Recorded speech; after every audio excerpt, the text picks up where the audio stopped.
This is your Not So Critical update for Monday, June 27th. Today, a belated update on the Colonial Pipeline hack, capitalist fails, and more tracking and targeting news from Facebook and Google. And now your hosts, Mike Sutton and Peter Lowe.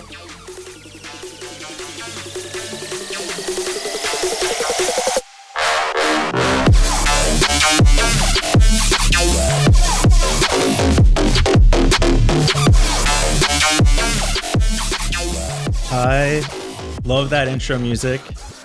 I do love that intro. It gets me hyped up every time. I wanted to say welcome back, or good to see you again, but this is kind of a new show. We'd had a couple dry runs, ran through the practice a couple times, but really this is our first show together doing this. Yes. Yeah, I'm quite excited to do this. I have to say, I have not done a podcast like this before, apart from the practice runs that we did together, which I really enjoyed. And yeah, I'm looking forward to it. So you've been on a bunch of podcasts, though. Yeah, I've been on a few, but and it's honestly it's kind of similar now because you're doing all the hard work. I'll be honest. I just get to sit back and talk about stuff, which is the fun bit. Yeah, so we're going to talk about news articles, essentially. This is not a news report. We're just going to cover some headlines, things that we find interesting, things that we want to talk about, things that we usually end up talking about often with each other anyway. Yes. We have a special interest in security, online privacy, artificial intelligence, a lot of these kinds of topics. So we'll see a lot of that stuff come up. I think one of the nice things is that we have slightly different opinions about a couple of things. Do we? I think, no, we definitely do. Yeah, I'd say we probably, I don't know, our survey results would be different. Probably. Well, so you are Peter Lowe, and you are the curator of maybe the largest block list of ad tracking servers on the planet. Is that a stretch to say? Well, no, that is a stretch. Come on. It's very kind of you to say that. I do appreciate it. It's quite popular, and it gets around 7 or 8 million downloads a day. And it's used by a bunch of people like Brave and Opera and DuckDuckGo. And actually, I'm not sure if DuckDuckGo use it, actually. But anyway, it's just been around forever. So a lot of people use it. I have been a user of uBlock Origin for years, and recently found out that uses your list. Yes, that's right. So Raymond Hill, the guy who writes uBlock Origin, is a very interesting guy, and he decided ages ago. He just included it. He didn't mention anything to me, and yeah, that's how most people, I think, come. It's funny because in uBlock Origin, which is probably the biggest single user of it, when something's blocked because of my list, you see a little screen and it says doubleclick.net has been blocked because of Peter Lowe's ad and tracking server list. And a lot of people don't even read that, or don't connect the Peter Lowe with me until like a while after we've met. And then suddenly it clicks and they're like, oh, you're that Peter. Oh, right. Yep. That was exactly my experience. My experience. Like, wait a minute. I know that guy. Yeah, right. See, it's very low effort though. I mean, one of the reasons why it's kind of an advantage. Like, I don't change much. I do review every entry that goes into it, and I'm quite careful about the policy and everything. But because it's quite stable, I think it's one of the reasons why it gets included in different people's things, because, there's not a lot of movement. There's like EasyList is probably the biggest block list out there. And they have, I'm on Slack with a guy who works full time updating EasyList. That's his job. And, he puts in tons of commits every day on GitHub. So that is the biggest list. But then DuckDuckGo have their own tracker radar repository, which is very cool. And it's really, really good data. They are like full on privacy people. So that's the best tracker data that I know of. So I'm just a, little fish, basically.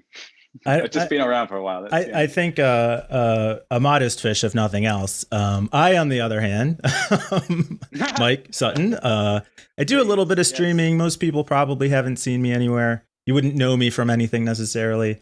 And I started as a front end developer, got into IT repair, and then from there developed interest in marketing. So now I am in marketing technology and operations.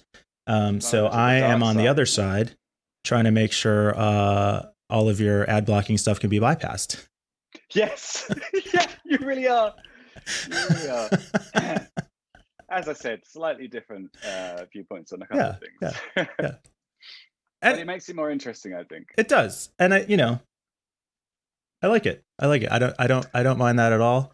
I appreciate your perspective on these things, and I'm glad we get a chance to fight it out. One of these days, we'll have our steel cage death match and determine a winner. Yeah. Well, here's the thing. It's a bit like politics, right? It's very difficult to find someone on the other side that you could have a kind of intelligent conversation with, because everybody's so polarized, and so, like, if you're on one of those sides, it's very emotional. So it's good to get to chat to someone who's smart and can listen to you rather than just react to what you're saying. I hadn't thought about it in terms of politics, but now that you brought it up, maybe we actually shouldn't talk to each other. Well, it's been fun. This has been a great show. I enjoyed meeting with you. And It's a good run, man. It was a good while it lasted. All right. So we did put together a couple articles, probably many more than we can talk about in the next few minutes here, but we'll take a shot at it. What do you think? You in? Yeah, go for it. All right. So this is, we'll probably kind of start with something a little bit older, not necessarily timely, but it happened during the time that we weren't on a show together, and we both found this to be interesting. So I just wanted to touch base on it, and primarily because, like, through our practice episodes, a lot of stuff that we talk about, it seems like malware attacks, just one after another ransomware attacks, and they would be huge in the news every time. Here's one case where I feel like we got a little bit of retribution. So Colonial Pipeline hack a couple of months ago here in the US. One of our main oil pipelines on the East Coast got hacked and shut down. Caused some pretty significant gas shortages in the southern part of the East Coast. I saw some panic buying up here in the northeastern states, but never actually saw a gas station run out of gas. Well, you're a cyclist, right? So maybe, did this actually affect you? Yeah, no, I saw the long lines as I was just riding by on my bike, so it was fine. Yeah. I'll say, so no problem. But it didn't lead to violence. We never actually ran out of gas. Everything was fine. And now in the South, it was a different story. Like, they had some major problems for a couple of days. I don't think it lasted too long. They did end up paying the ransom. But the update is, as most people probably have seen by now, we got some of that ransom back. It's a little bit of a mixed bag because I guess they used a kind of a ransomware as a service platform, essentially, to execute this attack. And the 20% commission for the platform they kept that had already been withdrawn by the time the government was able to swoop in and reclaim some of this money.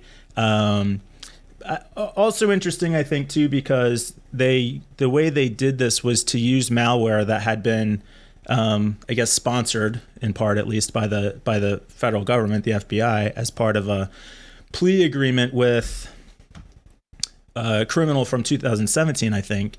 And then it came out in 2021 that they used this to kind of close in on this criminal ring and get some of this money back. And maybe goes to the point that, like, whether you think you are or not, you're being tracked. So assume you are at all times. Well, it's one of the things about cryptocurrency is that ultimately it is trackable. I've often wondered, so you can see where money, cryptocurrency gets transferred between different wallets. So you can see it ends up in a certain wallet, and people could just monitor wallets to see when money gets taken out from them. And it's got to end up as cash at some point, right? In someone's bank. So someone uses a service to convert it into cash, and then it ends up in a bank. And that's the bit where I always thought, well, why is that not more vulnerable? Why are so many criminals using it? Is it because they use a bank that's in Russia or something? I confess, I don't know the details of that element of it. Yeah, that's a good question. I guess I assumed a lot of times that didn't end up getting liquidated, but if you want to make a withdrawal, then certainly that is going into a bank someplace. Well, it's got to at some point, right? These people are doing, the ransomware authors are doing this as a job. They're not doing it for fun, and they're not just letting the Bitcoin sit there. They are they need it to work. It's a 9-to-5 job for them. So at that point that they have to convert it into cash, where isn't that the bit that's going to be attacked by the FBI or wherever? Is it all in Russia and Russian governments don't care or? Yeah, it reminds me of before the U.S. banned online poker pretty widely and cracked down on it. A lot of those sites were overseas, and that's how they would get around the gambling laws. So maybe it's a similar situation. They're just using banks in countries that don't care. That is interesting. You mentioned that. If I could just go on a little tangent here, Malta is an iGaming hub in Europe, as I think I mentioned to you before. But yeah, when they joined the EU in 2004, I basically overnight regulated online gambling. And prior to that, it was a grey market, so it wasn't illegal, but it wasn't technically legal either. So as soon as Malta regulated it, along with Gibraltar at the time, all these massive casinos from all over Europe set up shop in Malta, and they overnight created a tech industry here. And it's mostly iGaming at first, but because of the talent pool that was created, the knock-on effect was that other companies could use all the coders and stuff that came over for other reasons. The thing that I wanted to mention, though, relevant to what you were just saying, is that I think it was, this week, Malta has been grey listed, which is I didn't really know about this before, but there's a financial kind of group that issue reports about the kind of confidence that countries should have in other countries. And there's only 2 countries in the EU. There's Malta and Romania. And it's not a good thing. To get off it is very hard. It's going to take at least a year. It's pretty bad news. And it's like it's countries like Iran and Turkey and Libya are on the grey list. There's only 2 countries on the blacklist, and that's North Korea and some other place which I forget. But yeah, so going back to the dodgy countries where money actually gets exchanged. Yeah, we're right there. I think I can't hear you right now. There we go. So maybe the Bitcoin flows through there. Who knows? It might do. Malta's trying to set itself up as a cryptocurrency hub. Anyway, bit of a tangent. Can I just say about the Colonial Pipeline thing? Yeah. The thing that kind of got me about it was that the only reason that they shut down giving out gas wasn't because like the critical infrastructure got shut down. It was because their sales or the billing infrastructure got shut down. So Colonial Pipeline were actually still able to provide, well, I call it petrol, but gas to people, but they didn't because they couldn't charge them for it. So it wasn't like a national infrastructure issue. It was a billing issue, basically. I mean, is that and I know you mentioned that frustrated you about it, but like, what's the problem with that? Well, I think a lot of people are seeing this attack on Colonial Pipeline as a kind of harbinger of things to come, where power stations get shut down and the pipeline gets disrupted and stuff. But it's not quite that serious. And Colonial Pipeline chose to stop giving gas to people because the billing stuff. So less of an infrastructure attack, so much as a commerce attack. Yes, exactly. Yeah. That makes sense. I mean, both hurt, but that's true. Boy, in a capitalist society, which hurts more? I don't know. Whose attention are you going to get faster that way? That's fair. Yeah. Oof. Yeah. And then in the end, but well, at the beginning. Yeah. And you said something too about the government getting involved that irritated you about it. Yes, I believe that initially they weren't going to pay the ransom or were advised not to pay the ransom, but basically the federal government got involved in the whole thing, and it was there's an ongoing debate about how much the government should be involved. There's people who think that it should be made illegal to pay the ransom. There's other people who think that the insurance companies should pay the ransom. Insurance companies obviously at the moment don't want to, but if it's the same as any other cyber attack, if you get compromised and you lose data, your insurance company has to pay up to cover the losses. It's a kind of ongoing thing, and I don't know. They probably should have just backed up. Speaking of which, yes. Oh my word! This is just horrible. Western Digital have a device called the MyBook, which is a sort of internet-connected storage device, and essentially it's just a hard drive in a box with a little interface.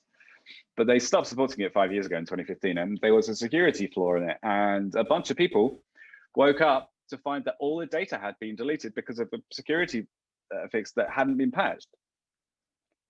I mean, and then I don't know what to say to that. And there wasn't an update in this article. Have they since come out and said, yeah, we fixed it, it's okay? Because this article just left it at unplug your devices while we investigate. Do you know what? I haven't checked since I sent you that link. I guess they're going to have to, because there's so many people talking about it. Yeah. But I wouldn't be too surprised if they hadn't by now, but it was an interesting article. It was on the 24th, so that's now 3 days ago.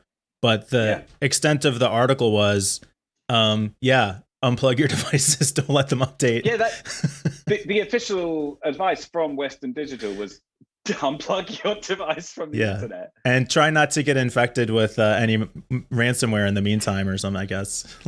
Well, it wasn't even that. It's because the devices are connected to the internet and there's a flaw in them, so that people were getting hacked directly. There's nothing you could do. It's just, I feel so sorry for these people.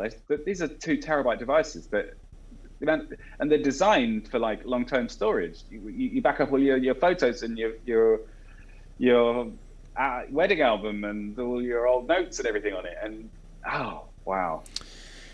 Yeah, I didn't even. So I had 2 thoughts, I guess. First was probably not a lot of businesses are using this to back up critical information. No. Some smaller businesses totally feasibly could be. But for home users, you're right. It's not even the backup so much as the archiving. If I have a couple of gigabytes of home pictures, I'm not going to have them, follow the 3-2-1 rule. I'm going to have move them all here because they take up a lot of space and think that they're safe there, and they're not. That's and there's no. I don't see how you can expect a home user to think that they even needed to switch devices, because it's just the thing they put stuff on. That's all it is. They bought a device, they can plug it in, chuck their photos on it, and and who knows how often some people even check that. I mean, they could probably not I don't know, maybe a year from now go and look for something that they knew they had or that they thought was working and find that, oh no, it's just all been gone. I don't have that many internet connected devices, but it did make me wonder, hang on, have I got anything that I just kind of forgotten about that, might be connected to something somewhere? Because the whole IoT thing, there's so many things being connected to the internet now that this kind of thing is going to happen a lot more frequently. I don't really want to think about that, I think, in my yeah. Just from right here, I see an air conditioner that's connected. I see a light switch that's connected. Obviously, my computer equipment, my phone. Are they all up to date? Have you got the latest firmware on all of those things? Yes. Yeah. Let me just publish the IP addresses. I'm sure somebody can tell me if they are or not. Feels like a totally safe thing to do. Sorry? Have you ever used Shodan? I have not. Shodan.io. It is a service which basically scans the internet, and it kind of runs port scans against things, and you can sort of search through the results of just any IP, and you can look for devices that are vulnerable, or particular types of devices. It's a common way to find open webcams and things like that, but also just anything. So yeah, check it out if you want to. I what tried to just do a quick search. What's the URL again? Shodan.io. SHOW. SHODAN. Oh, SHODAN. Shodan.io. Yeah, as in the Japanese. There we go. There we go. All right. So a little plug there. And anyway, back your stuff up and check your backups, I guess, is the follow-up for that. Don't assume that they're backed Don't up. connect anything that doesn't need to be connected. That's my advice. But then how am I supposed to turn my lights on and off from my phone when I'm in the garage and turn my air on so that my office is cool when I get back from a bike ride? I don't follow, Peter. How do we survive? I guess this is one of those things we'll disagree on. Yeah, okay. All right. No. Totally, yeah. Don't do it. And what's even scarier probably is that it's just an entry point, right? It's not that somebody's going to hack your air conditioner. What are they going to do? Make it more comfortable in my room? They could use that as a jumping off point to something else. It's similar to a thing that happened with the Peloton bikes recently. Yeah. Did you? So people were taking over Peloton devices. I mean, just mucking around with them, I think, to begin with. But it, like you say, it's a gateway to, there's webcams on those things. And there's all these kind of unseen things that you don't think of to start off with. Anyway, yeah. I know. Well, we could have talked about the Peloton treadmills being remotely locked for unless you're a subscribed customer. Yes, that was that. Capitalism at work again there. I mean, come on. Like putting a security update out and then saying that you have to become a subscriber to yeah. Oh, God. Your thing that you bought no longer works. Well, that's what happened with the My Books from Western Digital. They stopped releasing updates for them in 2015. They carried on working fine, and nobody really understood that they were no longer secure. But they're just a device you put stuff on, and now 5 years later, anyway. Yeah. God, there's so many. Let's move on. Like we could just go forever on this, I think. Right. Okay. So something else now. Sony wins an injunction against pirate site blocking or against the DNS resolver Quad 9. So the issue is, you described. I think you described it beautifully the other day. I'll let you set this up.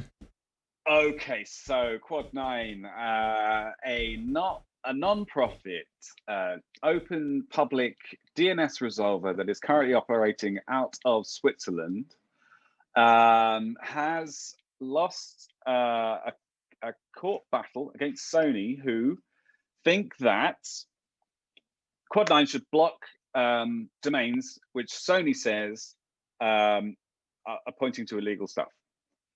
So the courts in Hamburg, which is where this was filed, have said that Quad 9 need to obey Sony. And it is ridiculous on so many different levels. First of all, Quad 9 is not hosting anything illegal. They are pointing to things which point to things which Sony say are illegal. And that in itself is ridiculous. But also the fact that it's Sony saying it, and this isn't coming from the government. Like this isn't the German government saying this is illegal and you need to prevent access to it. It's not like ransomware or I don't know, something more horrific. It's just a company which thinks that something illegal is going on and they want another company to block access to it. And the reasoning is that because Quad 9 already prevent, they filter, they're a threat protection service. So they filter out malware domains and other threats. And because they're already doing that, they should be blocking access to illegal stuff. And it's so insane. Yeah, I was trying to think of like an analogy. Like you could think of the phone book and, if somebody is doing prank calls, do you blame the phone book publisher for making those numbers available? Or if I'm walking down the street and somebody asks me, hey, where's the bank? And I say, it's over there. And then they go rob that bank. Am I liable for that? Are the people who write the phone books going to be liable for listing drug dealers in there? Are they going to have to like, and not just because the government says that drug dealers there, just because you are telling me that, I don't know, I'm infringing on your drug business. Yeah. So is it just a lack of understanding of how DNS works, or like Sony just doesn't care? They're going to do whatever they can to get it shut down by any means possible, no matter who's affected. Yeah, so there's a couple of bits there. First of all, the Hamburg courts are apparently notorious for this kind of thing. They have sided with companies who have attacked ad blockers and things like that, even while sort of being open to the fact that they don't understand all the technical details. I read some stories about people who have basically had to shut down their companies because of being sued when it was a similar sort of situation. So yeah, and yeah, it is just Sony kind of, I think they're doing this as an experiment. They've gone after a non-profit that doesn't have a ton of money to spend on lawsuits, and they're trying to see if they can get away with it. And they have done. And I think it's going to set a precedent for future lawsuits if they get away with it, because the Quad 9 can appeal now. So we'll see what happens. I think there's a good chance this could end up in the European high courts, because I think it's a kind of fundamental issue. And I think the EU probably wouldn't stand for it, but Hamburg have said, yeah, sure. But I feel so sorry for Quad 9, because they don't have, they're not a commercial company. Yeah, it's such a weird story. Like you said, all they're doing is showing people how to get to stuff, and they don't know what's on those destination servers. They're just providing the service, the lookup service. It's such a weird story. Like it just, I don't know. So when it comes to the privacy stuff, I guess online privacy in particular, like if you request information from somebody else's server, they know who you are and where you are and what you asked for. So, the debate you and I have a lot of times is what are the boundaries of what I can do with that information? Can I use it? Can I retarget? Can I share it with other people? Can I sell it to other people? And you could use judgment to decide, where you think those lines are. I think in this case, and maybe it's just because I think like a tech person who kind of understands that technology, this just seems like such a crazy way to attack the problem. I have a hard time wrapping my mind around like punishing the DNS provider to figure out how to do this. It's just it's crazy. It's not such a big deal for Sony. They're so big that they can just do this kind of stuff. Yeah. I mean, they feel that they're protecting their rights, I guess. And I'm sure it's not just Quad 9 that they're going after. They've probably got a whole ton of lawsuits, and maybe some more legitimate ones. But and I think they probably tried to go after the site itself. There were a couple in particular that were quoted in the lawsuit, which they had redacted, but they hadn't redacted the IPs that they resolved to, which meant that people could figure out what they were, what they were talking about. What service would they use to look those up? Yes. Yeah. I mean, you don't have to look up if you have the IP address, you don't have to look it up, but it is ironic. And it is very ironic. But I think it comes down to the Hamburg courts just not really understanding and always siding with, generally siding with the corporation. Sure. And the corporation's not going to be hurt by this. It's all the rest of us that are. Yeah. And it's there's one kind of silver lining, well, not silver lining really, it's just not so bad point about this, which is that the German courts don't operate on a precedent system like the US does. So now that they've won the lawsuit, or let's say they assume they go all the way and win the whole thing, it doesn't mean automatically that everybody else, all other DNS resolvers automatically have to stop access to those sites just because Sony say. Yeah, it's I guess it's not a surprise that a corporation would try and take this approach. It's not a surprise that court wouldn't have the technological understanding to properly adjudicate it. But man, let's figure some shit out here. That's crazy. Yeah, there are some precedents. Like, I think this is slightly different, but I know that I've just come back from a trip to the UK, and there were a few websites which I have been to before, and I was looking at, which were just not available from the UK, because in the UK, all the ISPs do have to filter domains. They have to block access to certain domains. But I think it's slightly different because Quad 9 is a not, you don't need that to access the internet. It's something you have to choose to use. And it's also not just general access, it's a DNS resolver. So I think when you're connected to an ISP in the UK, requiring all ISPs to act like to filter out things is slightly different. Yeah, I agree. And as you were talking through that, I thought the other scenario, I mean, if you really wanted to go after somebody, you could almost maybe even look at ICANN or the registrars to say, you can't, I mean, you don't want them doing background checks, but it makes a lot more sense than going after the DNS providers. I don't love it. I'm not saying they should do it. I'm just saying, like, logically, it makes a little bit more sense. Don't give them any ideas. I know. There have been people joking about this, like, they're like, where does it end? The people who point to to Quad 9, like, where? Yeah, it's ridiculous. Yeah. But all right, is there anything less frustrating that we have to talk about?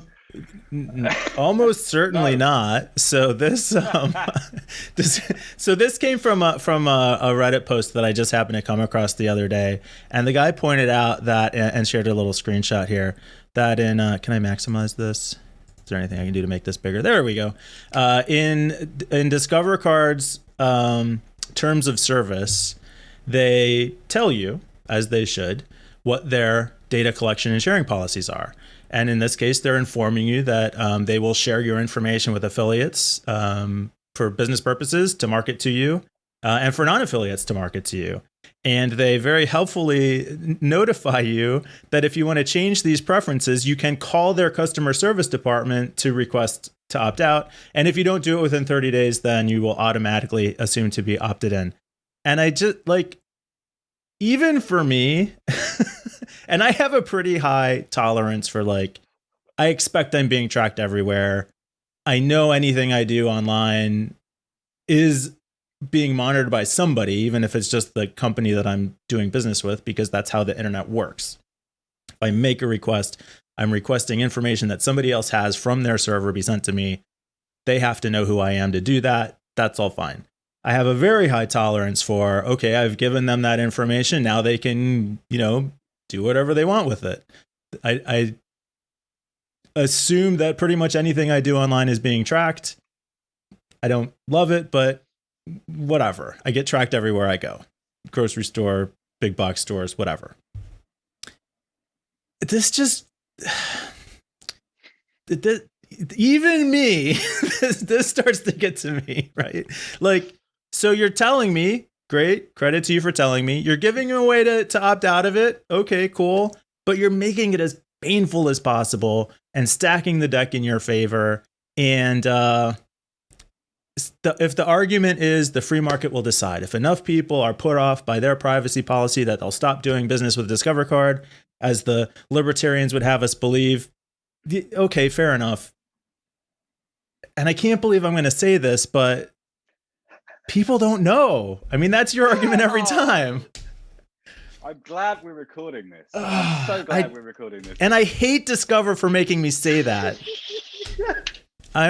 Excellent. That's why you're going to stop business with them. You're going to cancel your Discover Card. Because they made you admit you're wrong. I wouldn't go that far. All right. Okay. Oh, yeah. Don't put words in my mouth. No. Okay. I don't know what to say except I told you so. I mean, this is kind of... Take the high road, Peter. No, I won't. So why does this feel different to me? I guess that's what I'm trying to understand. This has crossed that line for you. That's the line. That's the line that you find unacceptable. For me, the line is just a bit earlier on. Yeah. It's just that I don't like data. Okay, so my line has always been, I think I equate it to, I said this to you before, I equate it to a real life situation where if I go to a local place and the people there know me, and I'm happy for them to kind of get to know me and predict what I'm going to like. If I go to a website all the time, then that's fine. But I don't want them to share that information with other people I don't know. It's like people talked about behind your back. Oh, well, I don't want them to buy data about me from someone else to like optimize how much I'm spending with them. That's creepy for me. For you, it's fine apparently, but this is just, you know. Yeah, and we're gonna go deeper on this another time. I think what it is about this is like I would have assumed they were doing this anyway, but the fact that they then tell me they're doing it, and that if I want to opt out, I just have to jump through all these hoops, like that almost pisses me off more. Like if you're gonna do it, just do it. And certainly they're only saying it because they're obligated by law to say it. So I guess that's a win. Yes. But I think that's what's happened here is that they are complying with the exact letter of the law, and probably only in certain states as well. I know that there's the CCPA, which is the California Consumer Protection Act. There is Nevada passed one, and I think Colorado have got one coming up or have passed it in Virginia as well. So it's sort of creeping across the US that consumers have rights about the data that is stored about them. And I know it's ridiculous, and but it's and it's kind of like GDPR. They're all of different versions of each other, kind of thing. Some of them are weaker or stronger. Some of them are focused towards more the consumer, and some of them are business focused. And I bet you anything that this thing on the Discover page is just them saying, "Well, we've given people the option to opt out, so therefore we are complying with law." Yeah, so, I was thinking about GDPR because of this, and I have different issues with that. Right. I think. The part of GDPR in particular that bothers me is that if somebody wants a piece of content and they give me their email to receive it, I am restricted from doing anything other than just sending them that one piece of content they requested, unless they explicitly affirm that I can do that. So talking through it like that makes me sound slightly unreasonable, maybe. But if I'm doing business and you buy something for my business, I feel like I should be able to use that information to send you other offers about my business. I think the problem is that there's too many bad actors. You are a reasonable person, and you probably would mostly act in good faith, I would hope. But as far as you know, as far as I know, I don't know. Now I'm worried, man. Right. I'm trying to review all our conversations to see if there's anything that I shouldn't have said now. No, right. So this is the same with ad blocking, right? The problem is we started from a position of bad faith, where if everybody was adults about the whole situation and you didn't go off and do creepy things with my data, then it wouldn't be necessary to restrict what you do with my data. If it was just genuinely, being nice and offering me stuff, that'd be great. But the reality is that there's 1,000 people trying to do the same thing, and it becomes a horrible for the end user. Yeah. And anybody who ends up listening to this show on an ongoing basis is going to basically hear this conversation at least referenced in probably every single episode. Like this is kind of our thing. Yeah, well, marketing versus anti-marketing. So yeah. Yeah, crazy. So I had another article in this section, but I think what we just discussed kind of leads into some of the ad stuff that we talked about. So I guess just super quick mention, Google had made a big deal of getting their plan to get rid of third-party cookies by using some other means of fingerprinting that they were super excited about, and now it's delayed. So that is now not happening until now 2023, maybe ever. Probably don't need to go super deep on this. Anything you want to add? I don't want to get started on it because I've read a lot about this and the different stuff that's going on. And I don't know if I mentioned that recently I joined the W3C Privacy Interest Group and the Privacy Community Group, which are official kind of like big deals. And Google's doing a whole bunch of lots of people are doing lots of different things, and it's a big topic. But it's interesting that they're kind of bow to public pressure or government pressure. It's a lot to do with like, well, there's different theories, but anyway, not coming to next year. So cookies are still with us, at least in Chrome. Yeah. And it'll come up again, certainly, as we get closer. Hopefully people they're able to better explain what it is they're even trying to do. And I think, I almost wonder how much of this even is possibly a response to Apple's changes with the iPhone recently. Probably not too much to do with that. I mean, No. the thing was that they wanted to replace it with this thing called Flock, Federated Learning of Cohorts. And that's a way of, it was supposed to be an attempt at providing information about users, but not being able to identify them. So you get a Flock ID and it represents your interest, your general interests. And you become part of a cohort, so you're not like identifiable. But it was not very well thought through, at least in my opinion, and lots of other people. So they're kind of postponing it, partly because of that, and partly because of some pressure from other people about, it's like I said, it's a big topic. So maybe more that they announced prematurely than that something external happened that caused them to change course. Yeah. Okay, that's fair enough. Like with Flock, for example, a lot of people WordPress is disabling it on all their sites because they're treating it as a security issue. So, there was enough kind of resistance to it. Google don't usually take any notice of any kind of resistance to stuff that they people don't like. WordPress users are pretty big constituency. They are, yeah. What is it? 40% of the sites on the web? 40%. Do I feel surprised that it's that high or not higher? I guess. Oh, right. I guess I kind of feel like I would have thought it was higher. I guess I kind of feel like I thought it could have been in like 65%. I mean, yeah, it could well be. I'd have to check that. But yeah, we can come back to this one. We'll just call it an over under for now, and then if we're able to verify, I'm on 40%. I think I'm taking the over. You can have the push. I got the over. All right. So I feel so discouraged from the first part of this conversation now. So here, so Facebook for a while has allowed kind of like automatic AI-based split testing of ads, where you can put a bunch of creative, a bunch of headlines, a bunch of copy in there, and it'll mix and match them and find the best combinations.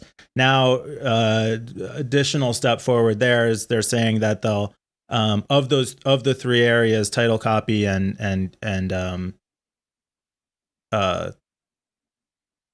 call to action. What are the three?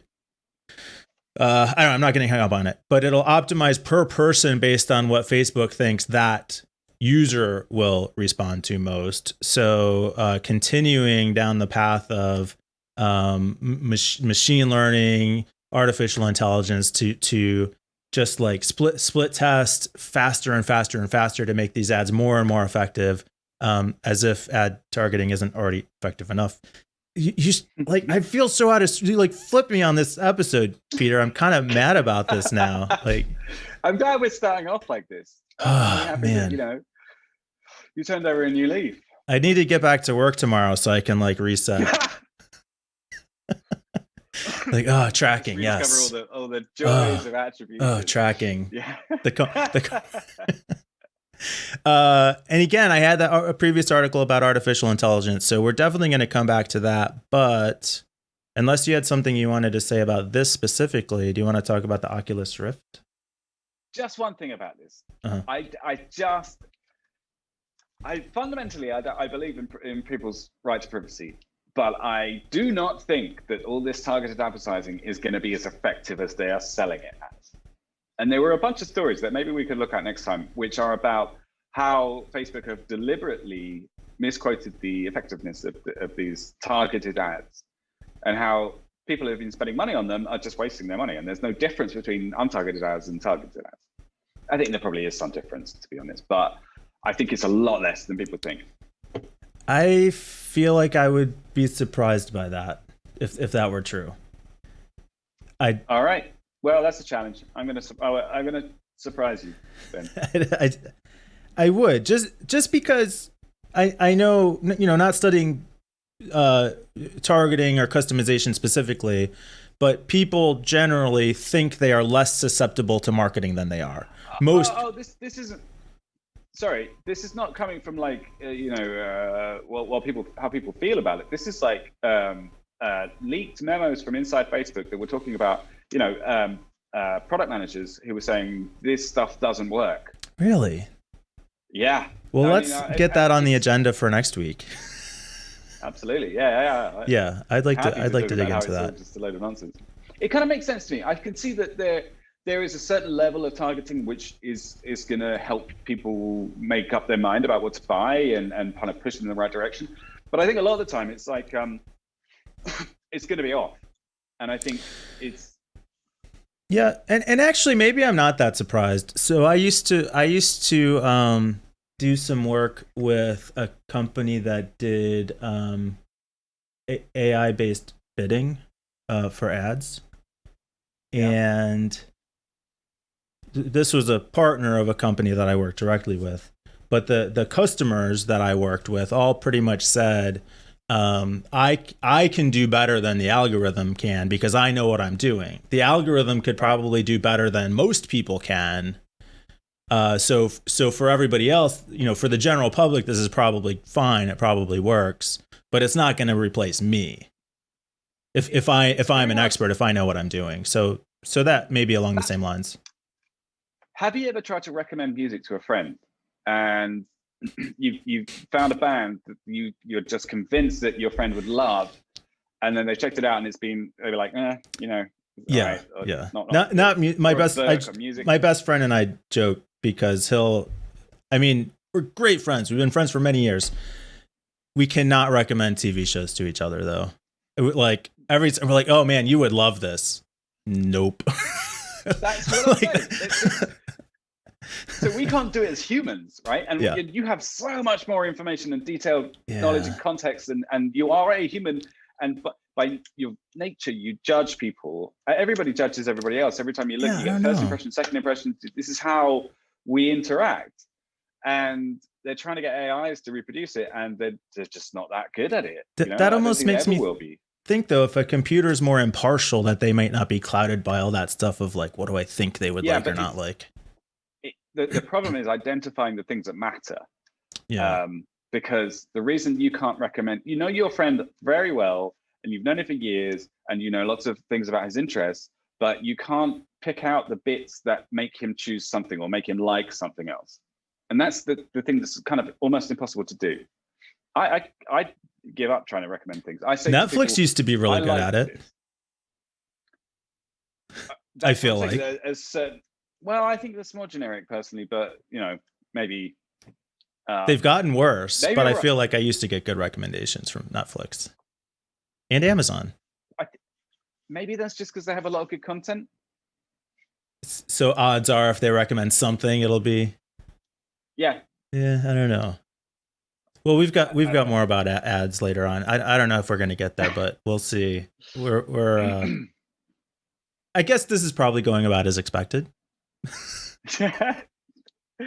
It's interesting. I don't know. I think about ads so much and so often that I feel like, but I don't really talk about it that much to people. So it's good to get some of that out of my brain. This is where we get to really dig in. Yeah. And so our plan is to do this every week. This one we're recording, but intend to do a live broadcast. Not totally sure where yet. Would love people to participate in the discussion with us. Totally open to that. Send in articles, share in the comments, whatever. So I will get this uploaded on Monday, the 28th, June 28th. And we will plan to do the next one probably live on next Saturday, which also I'm sure has a date that looks like it would be July 3rd. Is that right? July 3rd. Wow. Are we going to do it on July 3rd? I guess we should figure that out. We'll probably do it on July 3rd. No? That means more to you than me. So I don't know what is it too soon? Might be up to. I don't know what significance that date has. I think it's July 4th is quite important to you guys, right? Is it? I don't. I just I've heard something about it. I just watched Hamilton last night, so I have that all fresh in my head. Okay. I do apologize if I'm just being ignorant here. Is there something that I should know about? Oh no, July 4th I is know that American Independence Day from Britain. Right. Yes. I probably should know about that because it's British, right? Do you know in Malta, by the way, that they have 3 public national holidays per year, which just make me feel terrible. That's not nearly. The We first one just is- added a new one. Yeah. We're like flexing on national holidays. As an English person, I mean, they have Independence Day when they were no longer an English colony. They have Freedom Day when the last British naval ship left Maltese waters, and they have something called Sette Giorno, which is an incident when there was protests about the British occupation, and the British Army fired into a crowd of civilians and killed 4 people. So they have a public holiday about that as well. So, and what's your take on that? Are you saying sorry. we get it enough already with the public holidays, or? No, it's just, I'm sorry. Oh. On behalf of the whole of England, I'm very sorry. And to America, and everybody. Yeah, I mean, we're not going to get into colonialism, I don't think, No. too often on this podcast, and it's an interesting segue, even how we got to it here today. The bottom line is we will do a show on Saturday, July 3rd, where we talk about technology and not European colonialism. Yeah. Presumably. That's the plan today. Who knows what happens in the next week. Thank you, Mike. And so, thank you, anybody who was watching. Wherever you see this, follow the channel, like the episode, help us out. We're going to do a little bit more here before we wrap up. Peter, you wanted to talk about this one. I did. This is such a crossover of things for me personally. I brought my little prop here, which is my Oculus Quest, which I love dearly. It's such a great machine. I play it every day, and I use it for exercise, for fun, and everything. It's so much fun. I took it back to the UK with me. I had a load of fun with my nieces with it. Some of the games are just amazing. I love it. The one bad thing about it is that it's tied to a Facebook account because Facebook bought Oculus, and I suppose in the back of my mind, I knew this day was coming. But Facebook are now testing in VR ads. This is something out of a kind of like terrible nightmarish sci-fi for me. This is getting, because they're tracking what I'm looking at, and they're tracking how I'm playing these games, and they're tracking what I like and everything. And I know it's going into a Facebook account, and it's just kind of depressing. But I thought we should bring it up. Yeah, this has been a really uplifting, fun show to do with you today, Peter. I'm just gonna go have nightmares about being tracked. We live in a Black Mirror episode, and that's like a perfect culmination. So it's both like virtual reality that you're living in, and the real world continuing to target you from the outside. So you're really like getting hit from both sides. Get away from it. It's like one of those sci-fi. I think it's Minority Report, where he's walking around and there's like, ads, very hyper personalized ads popping up saying, "Oh, we noticed that you didn't brush your teeth this morning. Why don't you try this toothpaste?" kind of thing. Like, it's creepy and weird and unnecessary, and I don't think it's going to be effective. But it's going to happen because. I think it's because advertisers are desperate. They just want to keep making more and more and more money, and they'll try anything. Well, sure. And you're all essentially evil people inside, rotten to the core. I don't believe that. Yeah, like, so if VR used to be someplace that, or used to be, whatever, it's brand new. VR is someplace where you can escape the real world. Now Facebook will be there to, get you up there too. The other scary bit is that Facebook buy data from other people. So the stuff that you see in VR is going to be targeting you based on things that you've done outside of VR. So if you've, I don't know, rented a room in Nevada recently, you might get casino ads inside the game. That kind of thing. Does Oculus have an incognito mode? No, I don't think they do. Pretty much every game that you start, it has a privacy policy thing that you have to click to be able to play the game. So, and now there's a Facebook clause. Yeah. What? I don't, and the other thing is that they really have you. I shouldn't say a bad phrase here, but they if you bought this device, you can't use it without agreeing to the privacy policy, and there is no other. These are useless without this. You can't not play games on it. I mean, otherwise it is literally just a paperweight. And can't presumably opt out of the ads, or do we not know? Like, is this rolled out? Are you seeing these, or this is just they're just testing it, and they're discussing how they're going to be doing the ads. But it's coming. You know, just give it time. Basically, give me time to think of all the bad things that can happen. What? So you like this thing? I love it. Have never tried VR. You know, I see the funny videos of people walking into walls. I see, what is it, the lightsaber wars or whatever, music one. Like, is it really worth it? Beat Saber, right? I think so. I put it as a kind of an experiment. Got myself a Christmas present. Took a bit longer to get hold of because I ordered from the UK, which was a mistake. Thank you, Brexit. We weren't doing politics, right? Sorry. I got it as a toy. It's relatively cheap. It's €370 for the device itself, and it comes with a couple of games. So it's not going to break the bank. It's not like some of the VR devices are very expensive, the thousands, you know, or around about that price point. But it's kind of still a toy. It's the Quest, which is the one I've got, doesn't connect to anything. It's all wireless, so it's runs its own CPU and everything. So it's not super powerful either, but it's great fun.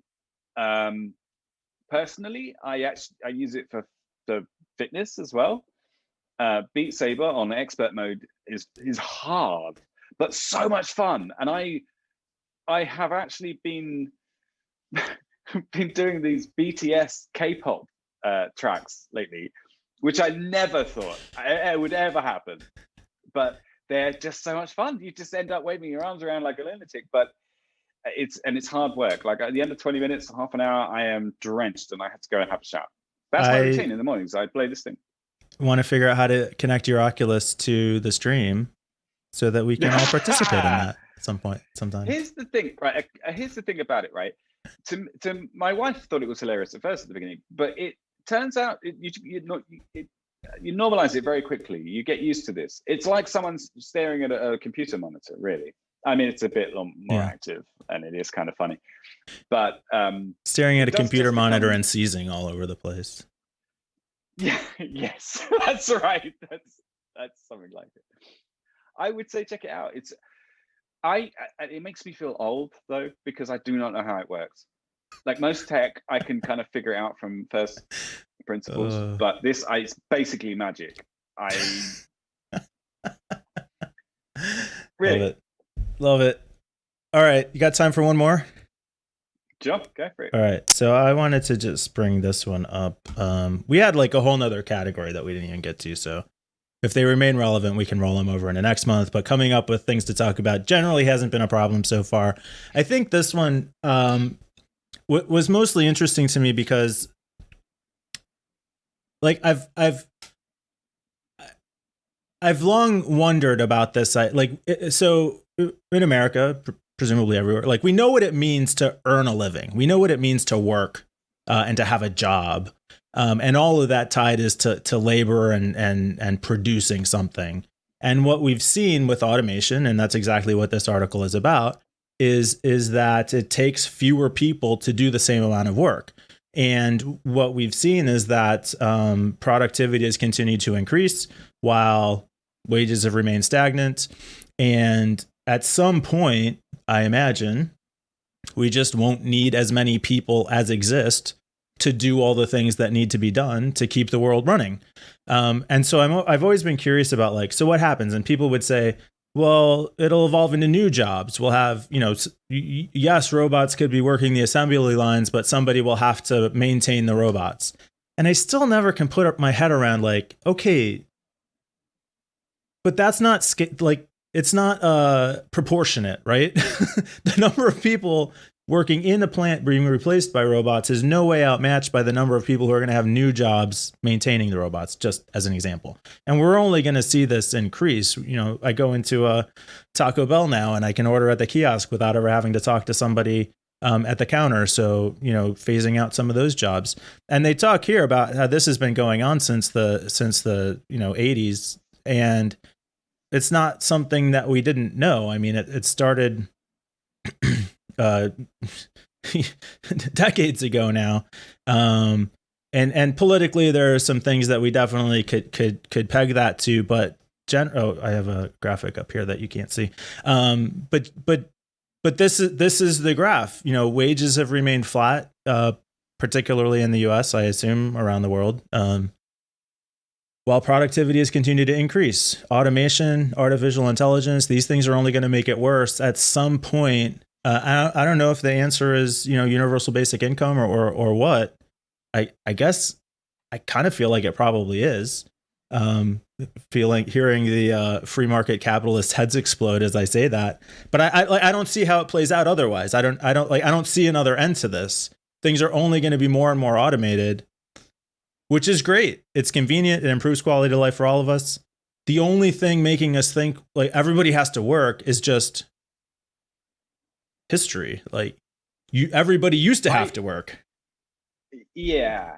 See, so you're saying this has been happening for decades, but I think it's been happening for hundreds of years. Every huge change to industrial change, like, you know, cars instead of horses and carts, or the printing press, anything that has kind of like automated something has put other people out of jobs. And traditionally, there have been other things found that just come up. We get more ingenious and we come up with different things to do, basically, which we then charge other people for. However, I hope it ends up as universal basic income. Where is this promise of, 3-day work weeks where we all kind of, I think it should be like that. Unfortunately, I think because of the people at the top, that the rich are getting a lot richer and the poverty divide is still getting bigger. And it's sad, but I think that I don't really know enough about this to see a way out, or to propose a way out. But I think it should be like Star Trek. I don't think money is necessary. I think we should, as a species, we should have enough globally, enough resources to feed everybody, house everybody, and then get on with stuff like making music and computer games.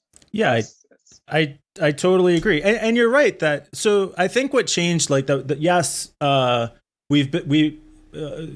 assembly line made car manufacturing more productive, made those employees more productive.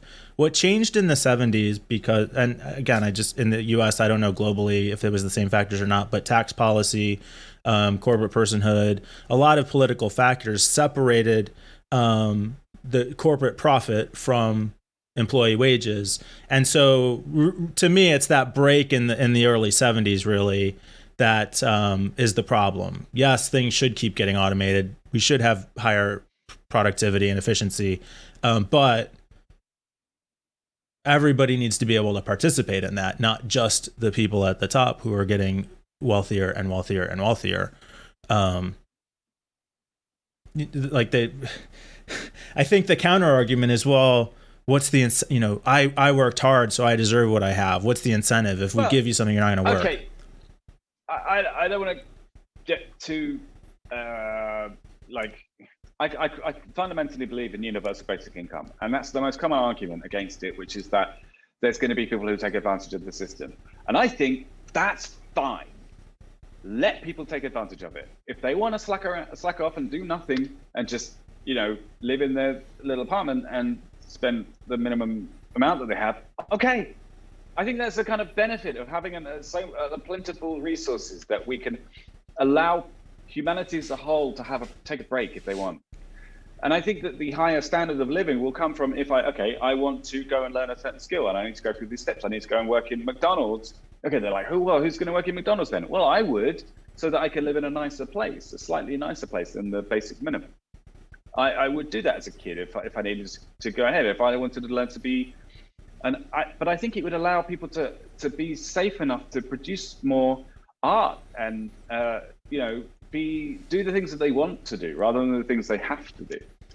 And I don't buy that there's a counter incentive to people who want to create more. Nobody who has an idea for a $100 million business is going to say, yeah, but I'm so comfortable on UBI. I'll just let somebody else. So like the people who want to create will still create. They will still go do that, and great, more power to them. We just have to account for everybody, not just those people. There's always going to be a certain percentage of people who take advantage of the system, whatever system that is. And maybe that there'll be more people taking advantage of UBI if it ever becomes a thing. But I think that's okay. Yeah. And I mean, if you want to talk about taking advantage, not to pick, I would love to be a billionaire. Billionaires are awesome. Jeff Bezos is not billions of dollars per hour more effective with his time than you and I are. Like that's not the issue. Here's the thing though. Again, why do you want to be a billionaire? What is it you want to do with that much money? Yeah, I don't know. Like just to say that, like, I don't think there necessarily need to be billionaires, but whatever, like you're a billionaire. Okay, fine. It doesn't mean anything except that so many other people are struggling just to get by in a world with such an overabundance of resources that to have them pooled and tied up in that way is, I mean, there's no sense to it. Yeah, I agree. So this is us not talking about policy. Wow. Okay. Like we can end on that. I know. Well, I mean, this is. I love talking about this stuff. It's so interesting. I will do my best to stay away from politics. I'm also super interested in that, but maybe for a different audience. But this is fun. I'm glad we started doing this again. Great, yeah. And we were worried about, is an hour too long or not long enough? I think we were, a little over an hour. So if anybody hung with us, then thank you. And we're going to, like I said, we're going to do this again next Saturday, July 3rd. Maybe put out an announcement about doing it live. So come check that out. You can participate in the show with us. We'll get the recording up. I'll upload the recording tomorrow, Monday, June 28th. And this is a lot of fun, Peter. Thanks, Mike. It was good fun. So now we'll have to go through the whole thing and figure out how to end the show again. But for now... Yes. Oh, you have thoughts on this? No. I just remember trying to end the shows before. Yeah, no, cool. All right. So we're just going to say goodbye. Goodbye, guys.